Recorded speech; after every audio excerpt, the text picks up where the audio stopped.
قرآن مجید میں مثالیں کیوں بیان ہوئی ہیں؟ قیامت کے دن دنیا میں ظلم کرنے والا اگر اللہ سے معافی مانگے کیا اللہ تعالیٰ اسے معاف کر دے گا؟ اور جب رسول اللہ کوئی معجزہ دکھاتے تھے تو کفار اسے قبول کیوں نہیں کرتے تھے؟ جانتے ہیں ان سوالات کے جوابات آج کے اس ایپیسوڈ میں۔ اعوذ باللہ من الشیطان الرجیم، بسم اللہ الرحمن الرحیم۔ ناظرین محترم، السلام علیکم۔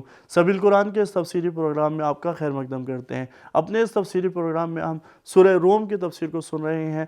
آج ہم 57 سے 60 تک کی آیتوں کی تفسیر کو لے کر آپ کی خدمت میں حاضر ہوئے ہیں۔ تو آئیے چلتے ہیں آج کے ایپیسوڈ کی پہلی آیت کی تفسیر کو جاننے کے لیے۔ پہلے اس کی تلاوت اور ترجمے کو سنتے ہیں۔ كتاب أنزلناه إليك مبارك ليدبروا آياته وليتذكر أولو الألباب بسم الله الرحمن الرحيم فيومئذ لا ينفع الذين ظلموا معذرتهم ولا هم يستعتبون۔ تو اس دن سرکش لوگوں کو نہ ان کی عذر معذرت کچھ کام آئے گی اور نہ ان کی سنوائی ہوگی۔ اس آیت کی تلاوت اور ترجمے کے بعد آئیے نکات کو بھی جانتے ہیں۔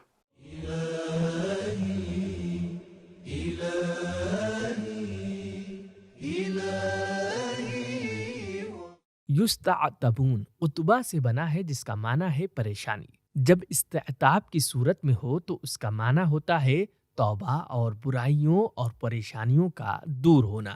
یوں تو قیامت میں گنہگاروں کو معافی مانگنے اور معذرت کرنے کا موقع ہی نہیں دیا جائے گا، لیکن اگر برفرض معذرت کر بھی لیں تو ان کے معافی مانگنے کا کوئی فائدہ نہ ہوگا۔ اس آیت کی تلاوت، ترجمہ اور نکات کے بعد آئیے پیغامات کو بھی جانتے ہیں۔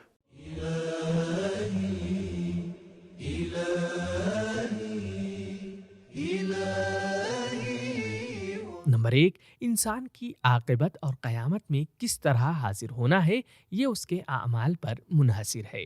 نمبر 2، ظلم اللہ کی عنایتوں سے محروم ہونے کا سبب ہے۔ نمبر 3، دنیا میں ہی توبہ اور معافی مانگنا فائدہ مند ہے، قیامت میں توبہ اور معافی مانگنے کا کوئی فائدہ نہیں ہے۔ سورہ روم آیت نمبر 58 کی تفسیر کو جاننے کے لیے پہلے آئیے تلاوت اور ترجمے کو سنتے ہیں۔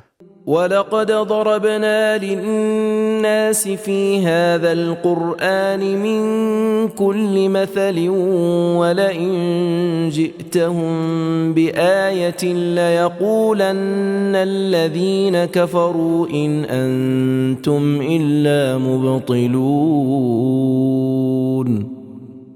اور ہم نے تو اس قرآن میں لوگوں کے سمجھانے کو ہر طرح کی مثل بیان کر دی، اور اگر تم ان کے پاس کوئی سا معجزہ لے آؤ تو بھی یقیناً کفار یہی بول اٹھیں گے کہ تم لوگ نرے دغاباز ہو۔ اس آیت کے اندر پیغامات پائے جاتے ہیں، آئیے پیغامات کو بھی جانتے ہیں۔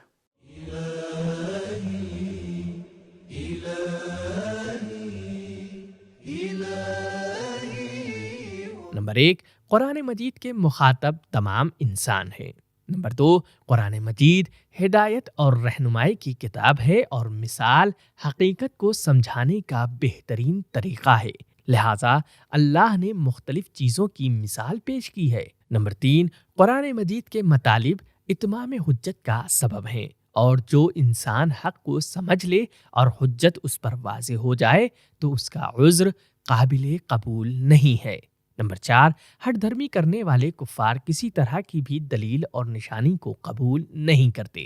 نمبر 5، کفار اور دشمنوں کی باتوں اور ان کے مقصد کی پیشین گوئی کرنی چاہیے۔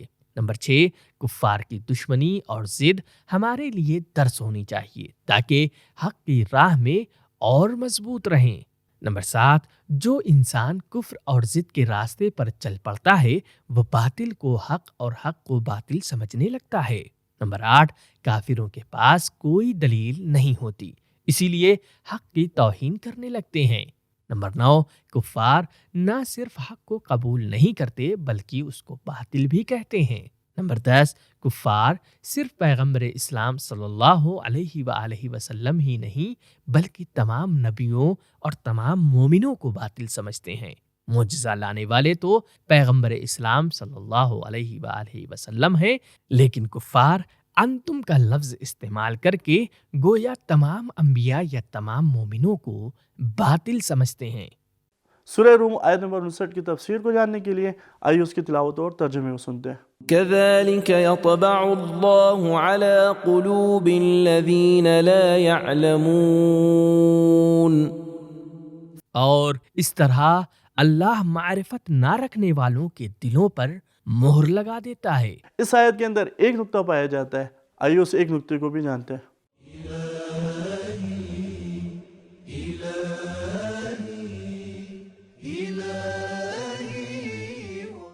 لا یعلمون سے مراد وہ لوگ ہیں جو جاننا نہیں چاہتے، جیسا کہ پچھلی آیت میں ہم نے پڑھا، جب بھی پیغمبر اسلام صلی اللہ علیہ وآلہ وسلم کوئی معجزہ لاتے تھے تو وہ لوگ ضد کے ساتھ اسے باطل کہہ دیتے تھے۔ جی ہاں، اللہ کے عذاب میں وہ لوگ گرفتار ہوتے ہیں جو اپنے آپ کو جہالت اور نادانی میں رکھتے ہیں، وہ لوگ نہیں جو نہیں جانتے اور کوئی مقصد نہیں رکھتے۔ تلاوت، ترجمہ اور اس ایک اہم نقطے کے بعد آئیے پیغامات کو بھی جانتے ہیں۔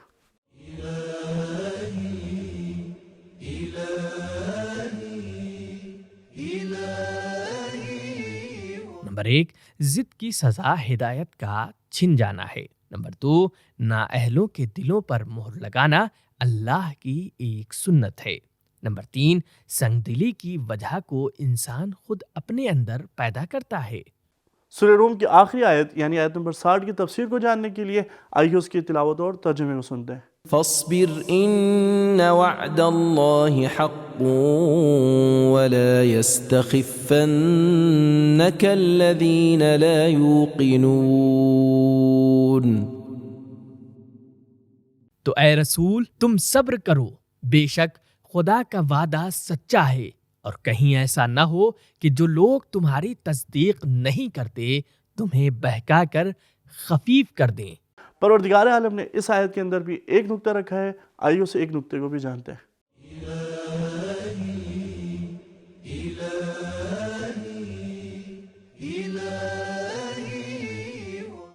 سورہ روم جیت کی پیشین گوئی کے ساتھ شروع ہوا اور حق والوں کی اللہ کی طرف سے مدد کے ساتھ ختم ہوا۔ تلاوت، ترجمہ اور نقطے کے بعد آئیے پیغامات کو بھی جانتے ہیں۔